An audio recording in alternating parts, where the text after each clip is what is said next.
ನಮಸ್ಕಾರ. West Indies ಗೆದ್ದ ಬಳಿಕ ಬದಲಾಯಿತು ಟಿ20 ವಿಶ್ವಕಪ್ನ ಸಂಪೂರ್ಣ ಪಾಯಿಂಟ್ಸ್ ಟೇಬಲ್. ಟೀಮ್ ಇಂಡಿಯಾಗೆ ಬಿಗ್ ಶಾಕ್. ಹೇಗಿದೆ ನೋಡಿ ಹೊಸ ಅಂಕಪಟ್ಟಿ.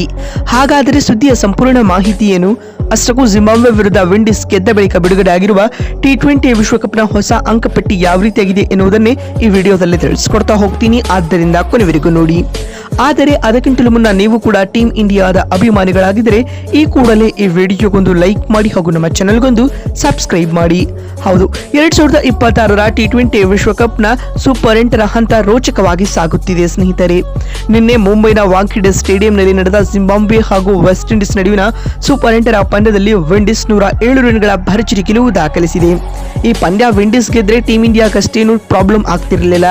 ಆದರೆ ಅವರು 107 ರನ್ಗಳ ಮಾರ್ಜಿನ್ ನಿಂದ ಗೆದ್ದಿರುವುದೇ ಇದೀಗ ಭಾರತಕ್ಕೆ ಬಿಗ್ ಟೆನ್ಷನ್ ಆಗಿದೆ. ಯಾಕಂದ್ರೆ ಇಲ್ಲಿ ನೆಟ್ ರನ್ ರೇಟ್ ವಿಷಯಕ್ಕೆ ಬರಲಿ.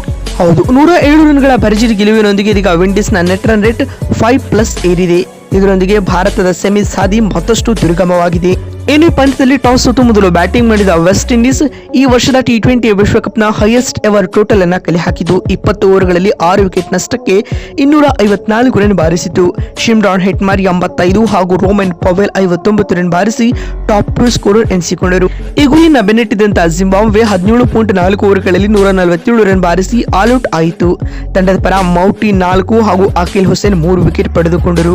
ಇದರೊಂದಿಗೆ ವಿಂಡೀಸ್ ಈ ಪಂದ್ಯದಲ್ಲಿ 107 ರನ್ಗಳ ಭರ್ಜರಿ ಗೆಲುವು ದಾಖಲಿಸುವುದರೊಂದಿಗೆ ತನ್ನ ಸೆಮಿಫೈನಲ್ಗೆ ನೆಟ್ ಅನ್ನ ಪೂರಕವಾಗಿ ಇಟ್ಟುಕೊಂಡು ಹೋಗಲಿದೆ. ಹಾಗಾದ್ರೆ ಪಂದ್ಯದ ಮುಕ್ತಾಯದ ಬಳಿಕ ಬಿಡುಗಡೆಯಾಗಿರುವ ಹೊಸ ಪಾಯಿಂಟ್ಸ್ ಟೇಬಲ್ ಯಾವ ರೀತಿಯಾಗಿದೆ ಅಂತ ನೋಡ್ತಾ ಬರುವುದಾದ್ರೆ, ಮೊದಲನೇದಾಗಿ ಗ್ರೂಪ್ 1 ನಲ್ಲಿ ವೆಸ್ಟ್ ಇಂಡೀಸ್ ಮೊದಲ ಸ್ಥಾನದಲ್ಲಿದ್ದು ಆಡಿದ ಒಂದು ಪಂದ್ಯದಿಂದ ಭರ್ಜರಿ ಗೆಲುವು ದಾಖಲಿಸುವುದರೊಂದಿಗೆ 2 ಅಂಕಗಳನ್ನು ಪಡೆದುಕೊಂಡು ಉತ್ತಮ ನೆಟ್ ರನ್ ರೇಟ್ನೊಂದಿಗೆ ಮೊದಲ ಸ್ಥಾನದಲ್ಲಿದೆ.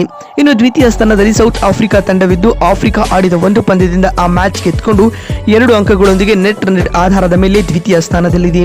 ಇನ್ನುಳಿದಂತೆ 3ನೇ ಹಾಗೂ 4ನೇ ಸ್ಥಾನದಲ್ಲಿ ಕ್ರಮವಾಗಿ ಭಾರತ ಹಾಗೂ ಜಿಂಬಾಬ್ವೆ ತಂಡಗಳಿದ್ದು ಈ 2 ತಂಡಗಳು ತಲಾ ಆಡಿದ ಒಂದೊಂದು ಮ್ಯಾಚ್ಗಳಿಂದ ಹೀನಾಯವಾಗಿ ಸೋಲುವ ಮೂಲಕ ಭಾರತ 3ನೇ ಹಾಗೂ ಜಿಂಬಾಬ್ವೆ 4ನೇ ಸ್ಥಾನದಲ್ಲಿದೆ. ಇನ್ನು ಗ್ರೂಪ್ 2 ನ ಬಗ್ಗೆ ಮಾತನಾಡುವುದಾದರೆ 2ನೇ ಗುಂಪಿನಲ್ಲಿ ಇಂಗ್ಲೆಂಡ್ ಮೊದಲ ಸ್ಥಾನದಲ್ಲಿದ್ದು ಆಡಿದ ಒಂದು ಪಂದ್ಯದಿಂದ ಆ ಮ್ಯಾಚ್ ಗೆದ್ದುಕೊಂಡು 2 ಅಂಕಗಳೊಂದಿಗೆ ಟಾಪ್ ನಲ್ಲಿದೆ.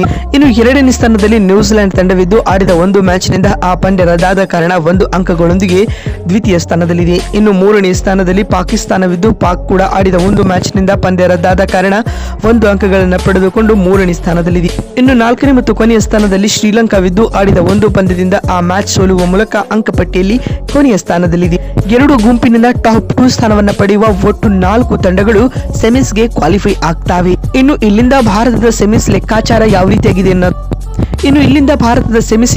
ಹೇಗಿದೆ ಅಂತ ನೋಡ್ತಾ ಬರುವುದಾದ್ರೆ, ಟೀಮ್ ಇಂಡಿಯಾ ಮುಂದಿನ 2 ಪಂದ್ಯಗಳಲ್ಲಿ ಹೈ ಮಾರ್ಜಿನ್ ವಿಕ್ಟರಿ ಪಡೆದುಕೊಳ್ಳಬೇಕು. At the same time south Africa ಮುಂದಿನ 2 ಮ್ಯಾಚ್ಗಳನ್ನು ಕೂಡ ಗೆಲ್ಲಬೇಕು. ಸ್ನೇಹಿತರೆ, ನಿಮಗೆ ಏನು ಅನಿಸುತ್ತದೆ? ಟೀಮ್ ಇಂಡಿಯಾ ಸ್ಟಿಲ್ ಸೆಮಿಫೈನಲ್ಗೆ ಕ್ವಾಲಿಫೈ ಆಗುತ್ತಾ ಅಥವಾ ಇಲ್ಲವಾ ಎನ್ನುವುದನ್ನು ಕಾಮೆಂಟ್ ಮಾಡಿ.